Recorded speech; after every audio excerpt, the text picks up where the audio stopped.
Salut à tous, alors aujourd'hui je voulais revenir sur une vidéo que j'ai fait précédemment sur le bonheur.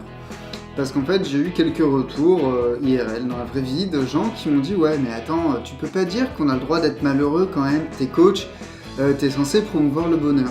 Ah mais totalement les gars, et les filles d'ailleurs, on va pas les oublier parce qu'elles sont plutôt importantes dans nos vies. Les gens, il faut être heureux, je vous invite à l'être, mais je vous invite à être heureux à votre manière. On va revenir là-dessus après le clip. Alors, on va commencer au début. Ce que je fustige dans ma vidéo précédente, ce n'est pas le fait de rechercher le bonheur. La recherche du bonheur, la quête du bonheur est une quête fort honorable en elle-même et j'invite tous ceux qui ont envie de la poursuivre à le faire.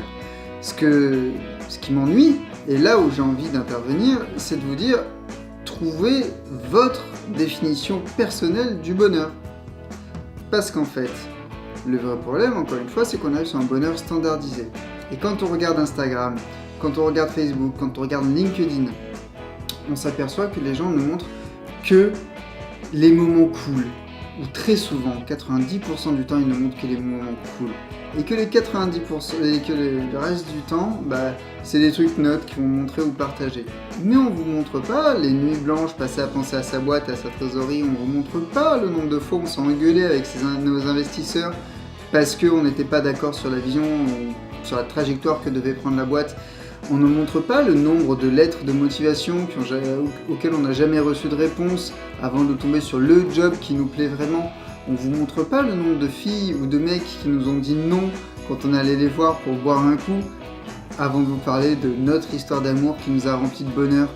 Et c'est cette comparaison-là, c'est ce biais-là dans notre récolte de données et dans notre exposition aux données qui fait qu'à un moment, notre vision du bonheur, elle est biaisée, elle est flinguée à cause de ça. Et c'est aussi pour ça que le bonheur est devenu un argument merchandising, mercantile assez fort. C'est parce qu'en fait, on n'a pas compris, on a oublié.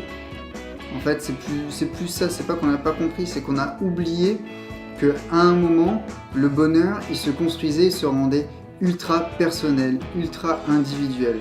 On vous fait croire que le bonheur, il est produit en masse, alors qu'en fait, c'est du sur-mesure. C'est ça le vrai problème. Et c'est pour ça que je dis soyez heureux, mais soyez heureux à votre manière. Alors, qu'on soit clair, si votre manière d'être heureux ou d'être heureuse, c'est de dézinguer 45 personnes à la sortie d'une église, d'une synagogue ou d'une mosquée, arrêtez tout, allez voir quelqu'un de compétent, c'est pas sain, c'est pas ça qu'il faut. On est d'accord? Bon, merci. Un dernier point sur lequel j'aimerais intervenir autour du bonheur, c'est qu'en fait, il y a des instruments qui nous aident à être heureux et il y a des instruments qui nous aident à être malheureux. Typiquement, les réseaux sociaux participent du bonheur ou du malheur de notre bonheur ou de notre malheur. Je vous donne un exemple, je crois que c'était avant-hier sur LinkedIn, je vois un contact à moi qui répond sous un post disant je quitte LinkedIn parce qu'en fait il n'y a que des faux culs.